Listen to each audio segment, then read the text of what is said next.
This is America in the second half of the 20th. Jeanette is a slave, not a slave by circum ago, a choice that at the time. The pace of modern teenage society is often fast. The beat is sometimes frantic. Culture, the need to belong is ever present. Associations are quickly and easily made. Boy meets girl. It often takes experience and maturity to arrive at wise decisions. A friendly, outstretched hand, an engaging smile, and offer. It is second all, or more commonly referred to as a red. But to the group, it's a means to an end. What can be the harm? After all, the 20th century is run on pills. A pill for extra vitamins, a pill to go to sleep, a pill to wake up. Why not a pill to make you feel good? But that small red capsule is a dangerous drug to be administered by a competent physician, not by a newly found boyfriend. But the pressure of the group, the need to belong, the desire to try something new is too great a temptation. But the effect isn't long and lasting, and when the drug wears off and the coming down, as it's called, takes place, you feel let down and tired.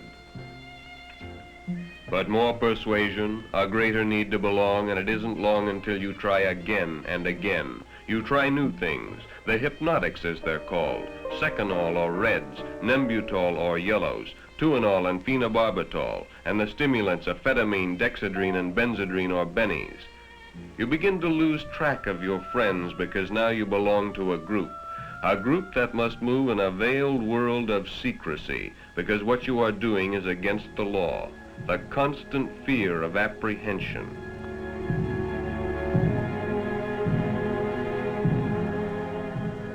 Now you meet like conspirators because the passing of pills is dangerous and must of necessity be secretive. Nerves begin to wear thin. The fun of everyday living goes, and you begin to wonder what your friends and parents think. The guilt grows, and as it does, the need for something that will bring more relief, dispel the fears that you yourself have created. You become more dependent on one another, but your pleasure in each other's company becomes less satisfying, and you depend more and more on the pills to help. Finally, the pills are not enough, and you're ready for the second act of your three-act tragedy.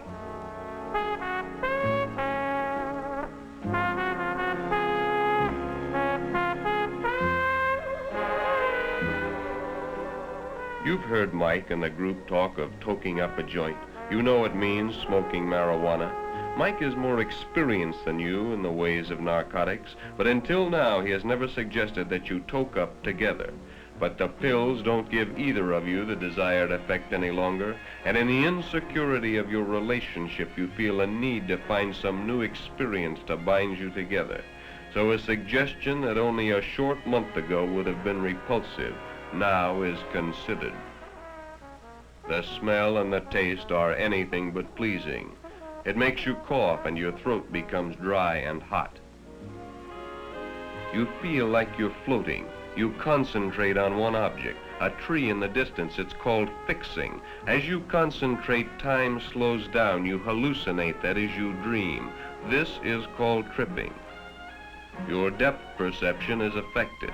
If you had to step off a curb or get out of a car, you would probably need help because the distance might be exaggerated. On the other hand, distance might seem to diminish. As with alcohol, the problems don't disappear, they only temporarily seem to vanish and return with jarring force when the effects of the drugs wear off. But when you get on narcotics, it's like starting a never-ending downward tailspin from 30,000 feet. You become less sure of yourself, your surroundings, your friends. Quarrels are more frequent with your parents and loved ones. You try to convince yourself you're right, but deep inside you know you're not. You lose your sense of values. You think of little else but another blow-up, your newfound language for smoking marijuana. You've completed the second act, and the third act curtain is just about to go up. You don't know it now, but when it does, it's the beginning of the end, the point of no return. It can start in many ways, at a party, in the secrecy of a dirty room. That's how your third act began, at the top of a crummy staircase on the second floor of a sleazy apartment building. Now a new character enters your tragedy. His name is Eric. You and Mike had gone to his place to pick up your week's supply of pills. You didn't like Eric, but Mike had insisted. He'd welded you to his code of secrecy and forced you to help push the pills so you wouldn't cop out on him. A user learns to trust no one, not even his best girl. You sat toking up. It didn't give you the kick it used to. Eric, like all addicts, knew this. Oh yes, he smoked with you, but only to be sociable until the time came when he could introduce you and Mike to heroin. A year ago, you would have been revulsed at the thought of heroin, but now it's an easy step from marijuana to heroin. A pill, a cigarette, a hypodermic needle.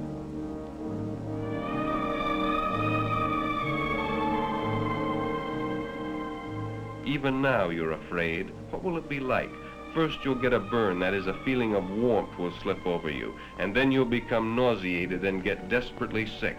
Finally the retching will subside and you'll have a sustained feeling of sensual excitement which will lapse into a state of euphoria or well-being.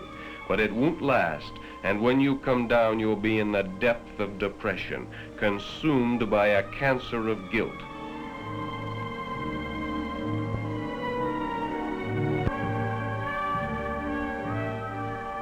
For just 1 second, your conscience pricks as you see the needle inserted and the death-dealing liquid slipping in and mixing with Michael's blood. For a moment, you want to say no, but the will to resist is gone.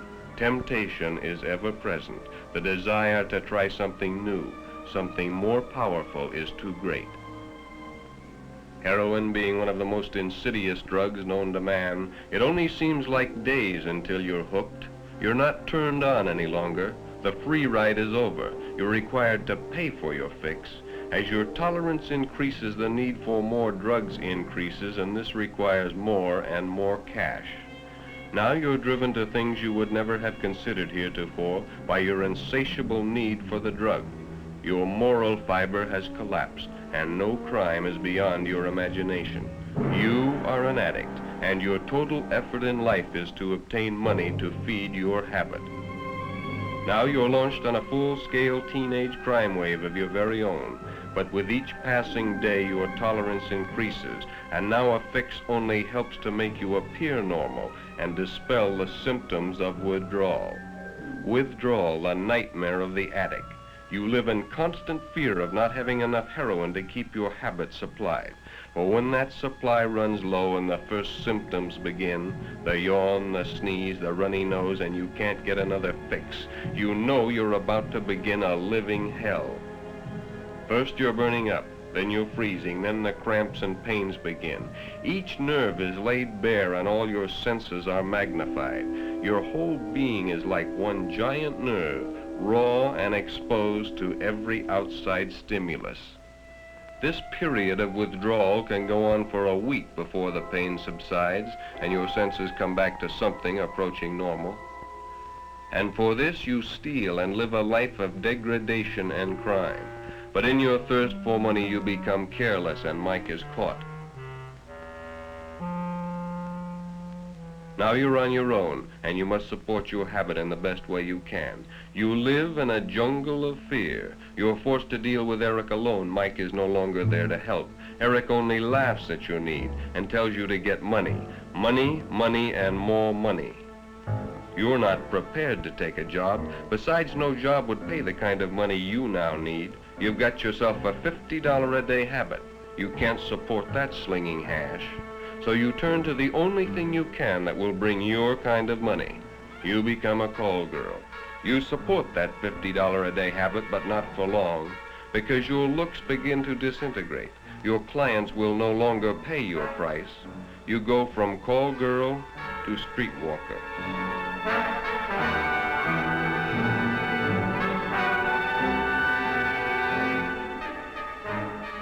Then on your 20th birthday, you're picked up for soliciting.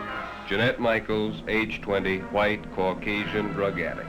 A 20th century slave, self-styled. She'll suffer through withdrawal, be sentenced for prostitution, released, and return to the habit again. Lost to society, she'll continue her hopeless, degrading existence until she escapes in death. Today, tomorrow, maybe not for years.